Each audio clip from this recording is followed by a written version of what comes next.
Isang dating tindera sa Navotas ang umasenso dahil sa pusit at dilis, Henry.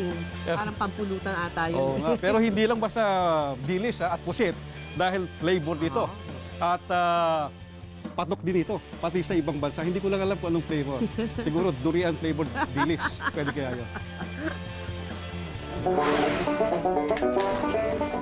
Kilo-kilong dilis at pusit ang hinihimay araw-araw sa factory na ito sa Barangay Tansa, San Navotas.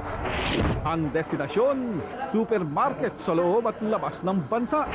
Ayon sa may-ari na si Elizabeth Toscano, hindi basta-basta ang produkto na ine-export niya dahil ang dilis at pusit niya may iba't ibang flavors. Hindi lang dito sa Pilipinas ang target ko talaga maging globally competitive yung produkto ko. Kwento ni Aling Beth, hindi madali ang simula ng kanyang negosyo. Dati lang siyang nagre-repack ng mga dilis, pusit at champoy galing sa Divisoria na tinitinda niya sa bangketa sa Navotas. Dahil maraming kakompetensya, naisip ni Aling Beth na ibahin ang produkto.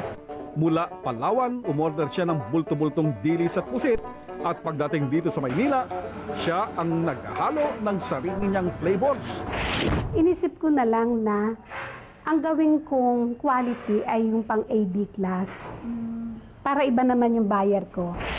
Mula noon, unti-unti nang nakilala ang crispy dilis at pusit niya.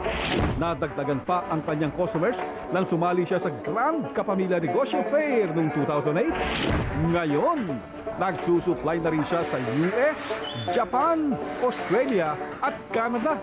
Para kay Aling Beth, pagdating sa negosyo, ang nagsimula sa maliit, posibleng mapalago at maging daan sa pag-asenso.